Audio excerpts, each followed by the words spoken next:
Bonjour. Bonjour, bienvenue au domaine de la Source. Si vous voulez nous suivre pour la visite du domaine, avec plaisir. C'est parti.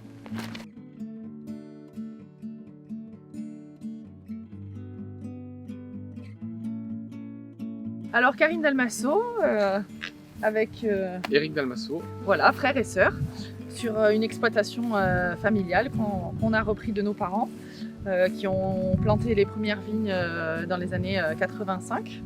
Et nous, on a continué et agrandi l'exploitation à partir des années 2000. Tout est de la création en fait. C'est des terrains qui ont été achetés, aménagés et plantés, en sachant que quand on plante des vignes, il faut attendre 4 à 5 ans avant de rentrer en production dénommée l'appellation Bélé. On travaille tout en bio, pas de pesticides ni d'engrais chimiques. Et on est aujourd'hui sur une exploitation de 5 hectares. Donc on a gardé le pressoir de notre père, donc, où mon père a commencé justement ses premières bouteilles de vin dans les années 80 avec ce pressoir-là. Et on l'a gardé pour l'histoire du domaine de la Source, voilà, en exposition au public qui viennent visiter le domaine et pour nous personnellement. Pressoir manuel à l'ancienne, donc avec pressoir horizontal on appelle ça. Alors, pour les cépages du domaine de la Source, donc pour vous expliquer, on est en 100%, c'est du braquet. Braquet, c'est le cépage qu'on utilise que pour faire le rosé. Ensuite, on a un cépage qui s'appelle le roll. Le roll, c'est le cépage qu'on utilise uniquement pour le blanc. Et ensuite, vous avez la folle noire aussi, qui est un cépage de l'appellation Bélé, qu'on retrouve que sur Bélé et nulle part ailleurs, ni en Provence, ni en France en général. C'est des cépages qui sont vraiment typiques de l'appellation Bélé et qui donnent des vins vraiment différents.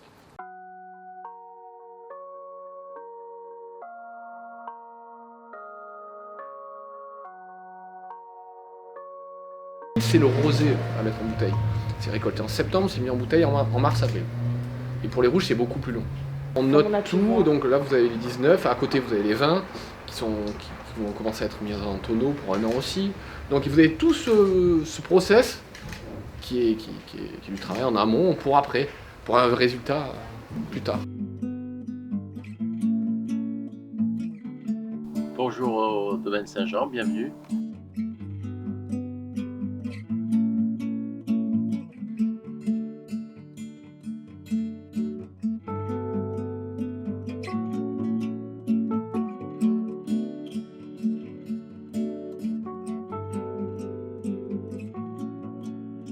Le domaine Saint-Jean, on l'a créé avec mon épouse en 2006.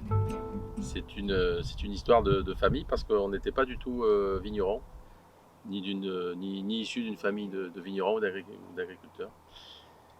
On était à l'époque, moi je travaillais sur Londres dans une entreprise, je dirigeais des projets de bâtiments à l'export et mon épouse était dans les ressources humaines.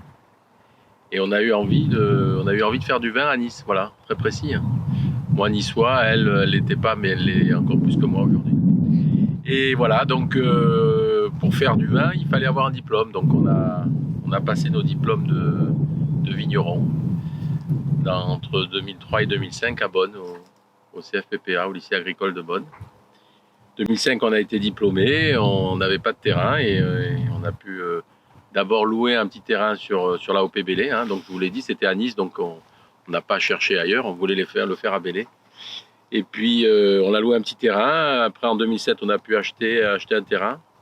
On l'a planté, des cépages de l'appellation, hein, les cépages typiques de l'appellation, que sont la folle noire, le braquet, le roll, et puis nous le grenache en cépage secondaire. Voilà, l'histoire a démarré là. On a tout de suite fait du vin en AOP Bélé. Et aujourd'hui, ça fait 15-16 ans qu'on fait ça.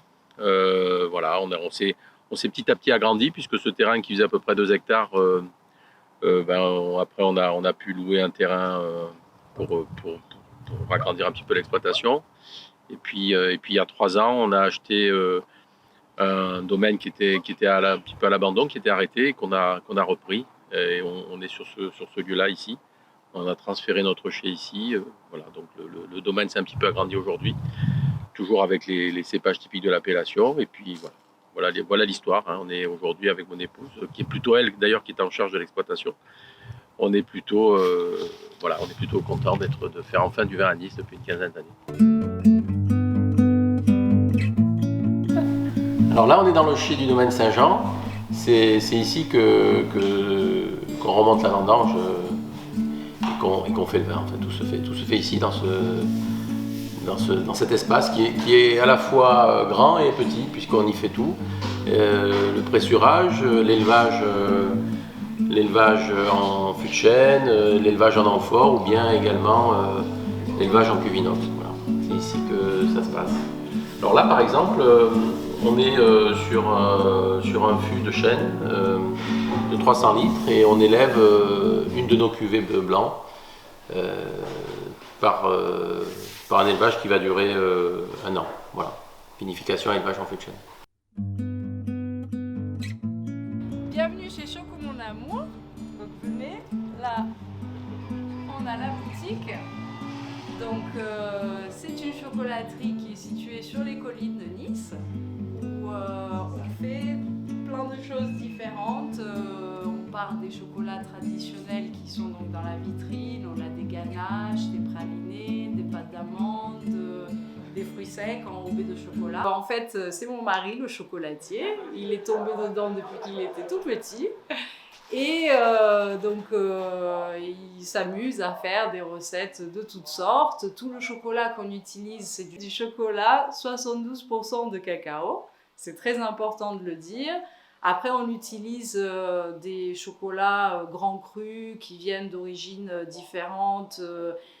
Chaque chocolat a vraiment sa spécificité, donc c'est une question de goût. Donc on a des chocolats fumés, des chocolats à teneur forte en cacao, des chocolats qui viennent de fèves africaines. On utilise ce chocolat donc, pour faire tous les moulages et toutes nos spécialités qui vient d'Indonésie et qui est 72%.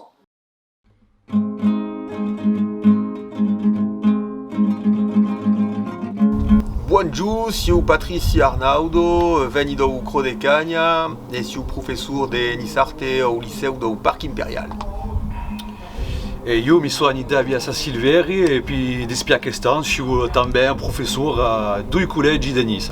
Le Nisarte, c'est ma, on va dire, seconde langue maternelle puisqu'on le parlait dans ma famille. Du côté de mon père, pêcheur du Crodecagna, du côté de mon grand-père, famille qui faisait pas horticulteur parce qu'ils n'avaient pas leur terre, mais qui faisait les fleurs, on va dire, sur ces collines justement. Donc la langue, elle a toujours fait partie de mon environnement. Mais bien sûr, comme tout élève français, malheureusement, j'en entendais aucun mot à l'école. Et quand je suis arrivé à la fac, où j'étudiais la sociologie, je l'ai fait par plaisir, pour me faire plaisir. Et puis j'en ai fait mon métier, donc ce qui est assez magique de vivre de trucs qui te plaît. Donc ça, c'est vraiment un truc sympa.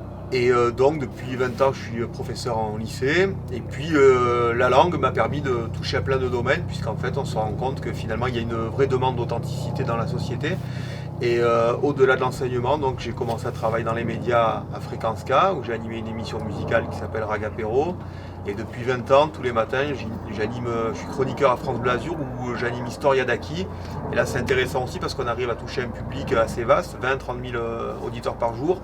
Avec le bilinguisme et une langue latine comme l'est le niçois, personne n'est perdu. Et tous les matins, on arrive à en apprendre pas mal sur la langue, mais surtout sur la culture et tout ce qui nous entoure, puisqu'on est une région qui attire des millions de touristes, pas pour rien. Donc on peut pas en savoir moins que les touristes. Et il y a une réelle demande de gens qui ne parlent pas la langue ou qui sont carrément pas d'ici. Autour de cette chronique. Le cursus, le parcours il est un peu similaire aussi, hein. J'avais un peu la langue au niveau du grand-père maternel, donc on a toujours un peu baigné dedans, il était le Saint-Barthélemy.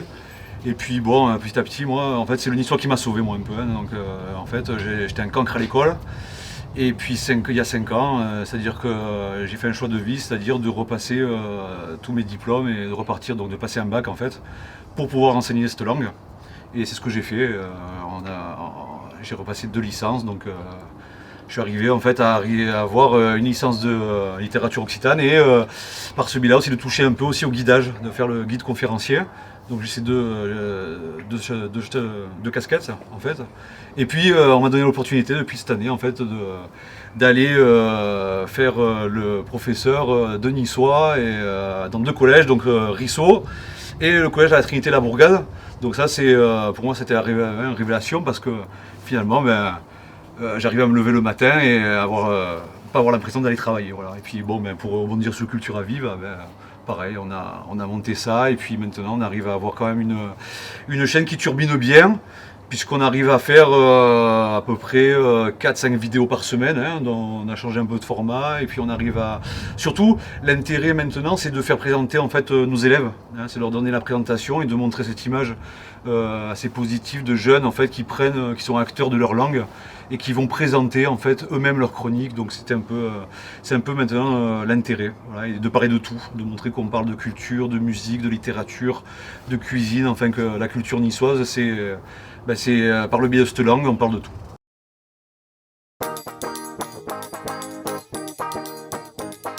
Trambala, tramba, trambala, ela se va encaminando. Trambala, tramba, trambala, tous les matins s'en va plan plan. On est sur un 100% rôle. Et on est sur un âge moyen des vignes à peu près entre 10 et 10 et 40 ans, voilà, sur la moyenne d'âge des vignes.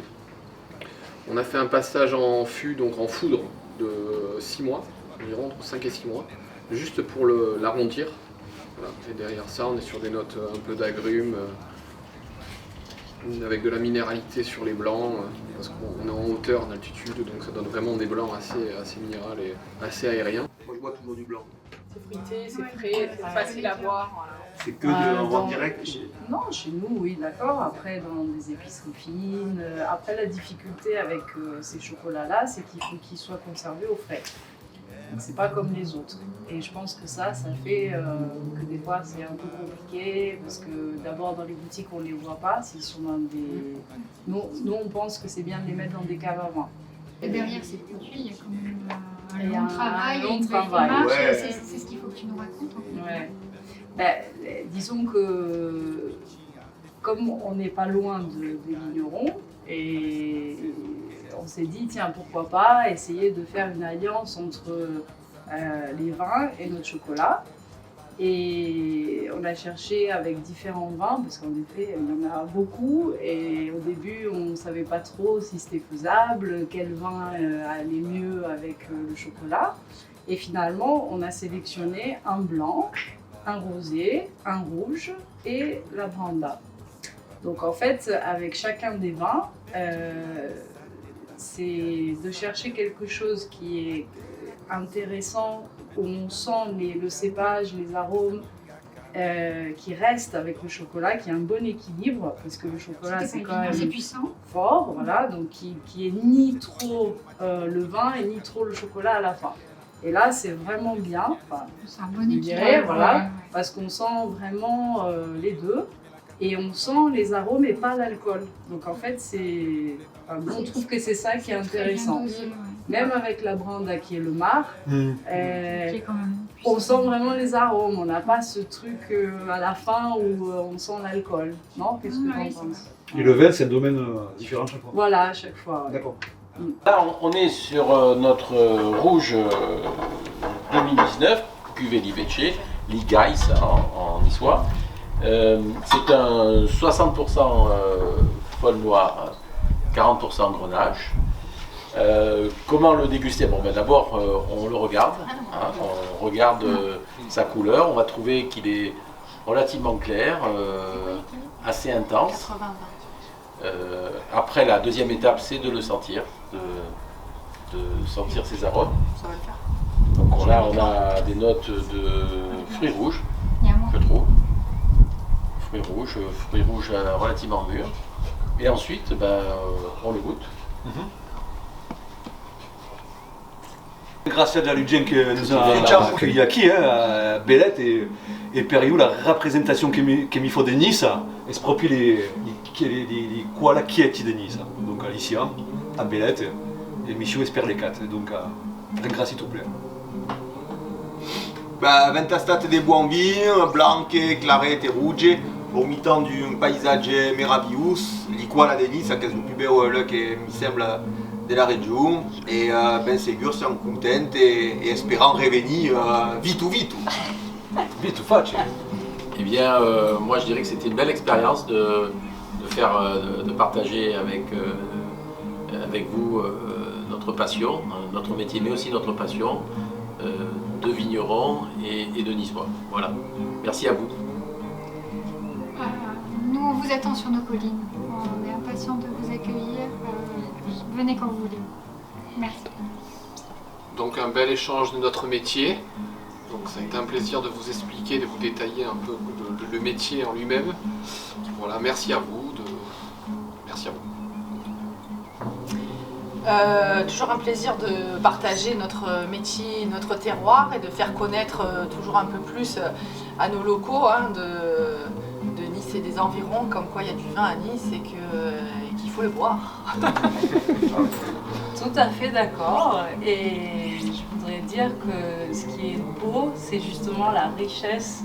Alors la richesse des collines, ce qu'on y trouve et les personnes qui sont derrière, le savoir-faire et l'investissement de chacun avec des métiers différents et des métiers qui se complètent et la langue qui s'exprime et qui, c'est vrai, tout se complète et tout est magnifique. Donc merci d'avoir Initié. exactement. Et viva!